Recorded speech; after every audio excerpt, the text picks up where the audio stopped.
Assalamualaikum warahmatullahi wabarakatuh. Hai Sobat Mbak Tiwul, apa kabar semuanya? Semoga dalam keadaan sehat dan baik-baik saja serta dilancarkan segala urusannya hari ini ya. Terima kasih sudah mampir di video ini, tolong dibantu like dan subscribe-nya. Hari Senin tanggal 16 Juni 2025 sekitar pukul 5:10 petang di sebuah kosan di Jalan Prof. Muhammad Yamin, Kelurahan Payulebar, Kecamatan Jelutung, Kota Jambi, digegerkan dengan tangisan seorang pria yang berada di halaman kos tersebut.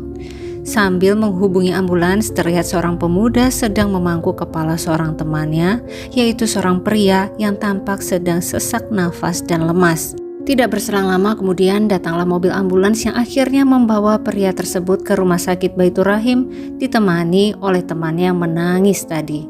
Setibanya di rumah sakit, didapati kabar bahwa pemuda yang sesak nafas tadi tidak bisa tertolong dan sudah menghembuskan nafas terakhirnya saat itu sobat. Pria yang menangis meraung tadi pun menjadi semakin berduka. Dan di saat dia berduka, tim medis yang saat itu bertugas masih terus memeriksa si pemuda yang baru saja menghembuskan nafas terakhirnya itu karena ada hal yang mencurigakan.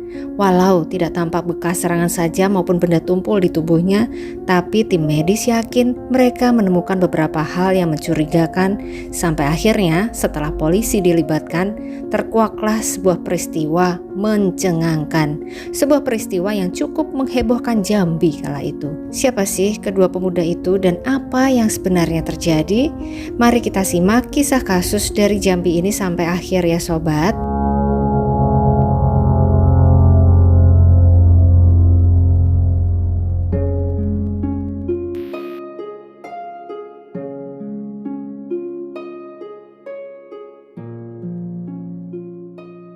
Anggi Febriandi adalah seorang pemuda asli dari Indragiri Hilir, Riau. Kita sebut di sini dengan nama Anggi ya. Anggi tapi CWK bukan CWK. Dia ini sudah beberapa waktu merantau ke kota Jambi yang jaraknya sekitar 290 km atau kalau ditempuh dengan armada darat sekitar 4 jam perjalanan dari tempat asalnya di Inhil sampai ke Jambi. Di kota Jambi, pemuda berusia 20 tahun itu tinggal di sebuah kosan yang beralamat di Jalan Profesor Muhammad Yamin, Kelurahan Payulebar, Kecamatan Jelutung. Dan selama tinggal di sana, pemuda yang berperawakan tinggi, kurus, serta berkulit putih bak opa-opa Korea ini bekerja serabutan. Kegiatan sehari-harinya di kota Jambi itu hanyalah rebahan di kosan, kerja serabutan, dan pacaran. Iya sobat, Anggi sudah 4 tahun ini menjalin kasih dengan seseorang. Berarti sejak umurnya 16 tahun ya, dirinya sudah menjalin hubungan asmara dengan kekasihnya saat ini. Nama sang kekasih adalah Robi Hidayat. Loh, kok sama-sama CWK? Jadi ternyata Anggi adalah seorang penyuka sesama jenis. Dan Robi yang sama-sama perantau dari Inhil Riau, tepatnya di Pulau Kijang ini berusia 24 tahun. Hubungan sesama jenis mereka selama 4 tahun ini berjalan dengan baik. Tapi disclaimer ya sobat, hal ini tidak untuk ditiru ya. Dan walaupun berjalan dengan baik menurut mereka, tapi pasti hubungan mereka ini tidak akan pernah direstui oleh kedua belah pihak keluarga masing-masing. Dan bagi Anggi hal ini cukup mengganggu pikirannya. Tampaknya Anggi betul-betul telah menjatuhkan hatinya kepada Robi, gak mau sama yang lain. Sementara itu di sisi lain Robi ternyata masih ada keinginan untuk kembali ke jalur yang benar agar bisa mendapat restu dari keluarga. Maka Robi pun diam-diam menjalin hubungan dengan wanita lain di luar hubungannya dengan Anggi. Hubungan Robi dengan wanita lain ini tidak diketahui sejak kapan dan siapa sosok wanita tersebut, tapi yang jelas hubungan Robi dengan kekasih wanita tulennya ini cukup serius dan akan menikah dalam waktu dekat. Insting seorang Anggi pun mulai bekerja. Dia mulai mencurigai bahwa sang kekasih berpaling ke orang lain. Sungguh pedih hati Anggi membayangkan hal tersebut. Dirinya tidak ingin sang kekasih pergi ke pelukan orang lain. Apalagi kalau misalnya Robi sampai kembali ke jalan yang benar. Anggi kalut membayangkan bahwa dia memiliki saingan saat ini. Kekalutan inilah yang akhirnya membawa ke sebuah tragedi yang terjadi pada tanggal 16 Juni 2025 lalu. Pada hari Senin tanggal 16 tersebut, Anggi menghubungi Robi dan mengajaknya untuk kikuk-kikuk di kosan sore nanti. Ditambah iming-iming akan diberi obat kuat yang bisa tahan sampai 3 hari. Waduh, apa nggak kapalan itu ya sobat? Dan mendengar ajakan serta iming-iming dan juga rayuan dari Anggi itu, Robi pun bersedia untuk datang ke kosannya. Sekitar pukul 5 kurang seperempat sore, Robi datang ke kosan tampak rapi mengenakan kaos oblong warna putih dan celana jeans abu-abu selutut. Dia pun langsung masuk ke dalam kamar kos milik Anggi. Dan di dalam kamar itu mereka berbincang sejenak. Robi memberikan 2 botol kopi dalam kemasan yang dibawanya kepada Anggi untuk mereka minum.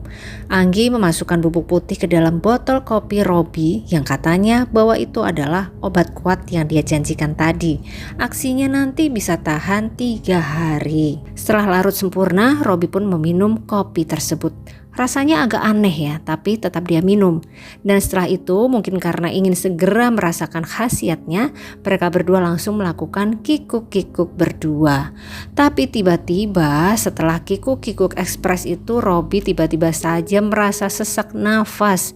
Betul-betul tenggorokannya terasa sangat tersekat, tidak bisa menghirup oksigen kala itu. Anggi yang menyaksikan sang kekasih kesulitan bernafas juga menjadi panik. Tidak tahu harus berbuat apa karena kondisi Robi semakin parah. Terjadi sangat cepat sampai akhirnya tubuh Robi pun terkulai tidak berdaya di pangkuan Anggi. Anggi tentu saja langsung menangis meraung melihat tubuh Robi seolah tidak lagi bernyawa sobat. Dia pun segera melakukan panggilan ambulans dan berharap jika Robi masih bisa diselamatkan. Dan selama menunggu jemputan itu dirinya tidak lupa merapikan bawahan kekasihnya dengan buru-buru sampai lupa mengaitkan resletingnya sobat. Kemudian segera merapikan pakaiannya sendiri. Sampai akhirnya setelah ambulans datang, Anggi mengantar Robi sampai ke IGD Rumah Sakit Baitur Rohim. Namun sayangnya setelah sampai di IGD tersebut, tim medis kemudian menyatakan bahwa Robi telah tiada, tidak lagi bernyawa. Anggi kembali semakin berduka sobat. Dan di saat Anggi sedang berduka itu, atau mungkin saja pura-pura berduka, di belakang tim medis mencurigai ada sesuatu di balik hilangnya nyawa Robi.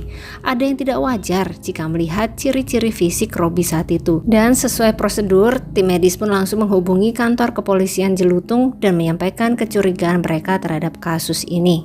Petugas piket reskrim Jelutung pun segera datang ke rumah sakit untuk melakukan pemeriksaan, kemudian membawa tubuh tidak bernyawa Robi ke rumah sakit Bayangkara untuk autopsi. Dan betul saja setelah dilakukan pemeriksaan, ditemukan kandungan zat berbahaya di dalam tubuh Robi sobat. Bukan zat berbahaya dari obat kuat tadi, tapi ternyata zat berbahaya berupa sianida sobat.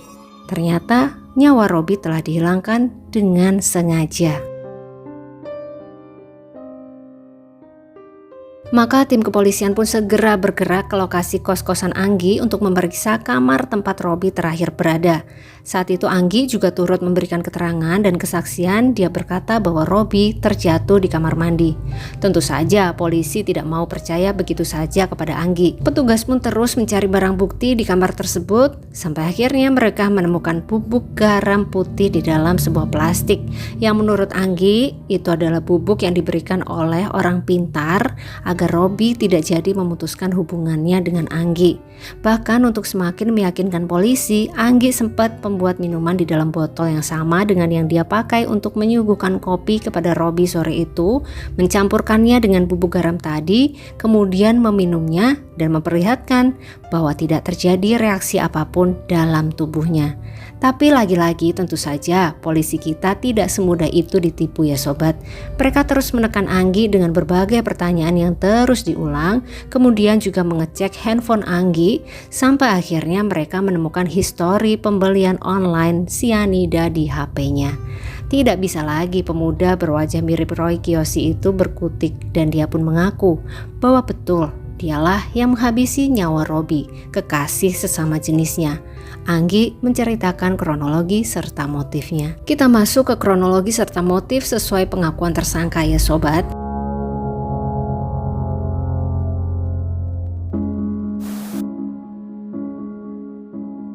Anggi mengaku bahwa dia dan Robby telah menjalin hubungan sejak 4 tahun silam. Namun sampai saat ini mereka tidak mendapatkan restu dari keluarga. Dan baru-baru ini Anggi mendengar bahwa Robby akan menikahi seorang wanita. Dan kabar tersebut disampaikan langsung oleh Robby kepadanya.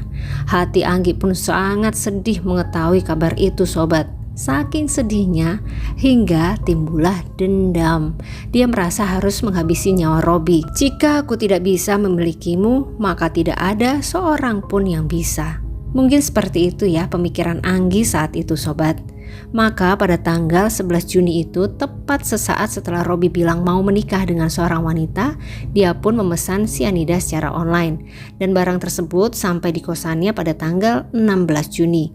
Tidak menunggu lebih lama lagi, Anggi langsung menghubungi Robby untuk datang ke kosan dan mengajaknya kikuk-kikuk bersama, diiming-imingi bonus obat kuat yang sebenarnya adalah sianida. Robby memberikan 2 botol kopi dalam kemasan yang dibawanya kepada Anggi untuk mereka minum. Anggi memasukkan bubuk putih ke dalam botol kopi Robby yang katanya bahwa itu adalah obat kuat yang dia janjikan tadi. Di mana saat itu Anggi berbohong kepada Robby dengan mengatakan bahwa itu adalah obat kuat yang dia janjikan tadi. Robby pun langsung meminum kopi tersebut, kemudian mereka berhubungan. Sampai akhirnya Robby sesak nafas dan kehilangan nyawanya. Anggi yang sempat memanggil bantuan ambulans itu pun langsung memasang akting menangis meraung. Anggi juga sempat mencuci botol bekas kopi tadi, membilasnya sampai bersih, kemudian membuang sisa-sisa bubuk sianida ke dalam kloset sebagai upaya menghilangkan barang bukti. Anggi pun mengaku tega melakukan hal ini karena dirinya tidak terima jika Robby, sang kekasih, mengkhianatinya dan terlebih lagi akan menikah dengan seorang wanita. Selain itu Anggi juga merasa sedih karena cintanya kepada Robby tidak pernah mendapatkan restu dari keluarga. Aduh, ya gimana ya sobat? Sudah kita amankan. Untuk kronologi ini, pelaku dan korban ini memiliki hubungan selama hubungan pacaran selama 4 tahun, kurang lebih 4 tahun. Kemudian motifnya cemburu karena si korban mau melakukan pernikahan. Dia akhirnya memancing korban untuk datang ke kosannya untuk melakukan hubungan intim dengan membujuk atau mengatakan bahwa pelaku menyiapkan obat kuat yang sudah dicampur di dalam kopi, dan ternyata kopi itulah yang dijadikan sebagai alat untuk membunuh korban, yang isinya sudah dicampur dengan zat kimia cyanida tadi. Oke. Dia beli dari online sebelum melakukan pembunuhan tersebut. Jadi ini masuk kategori pembunuhan berencana.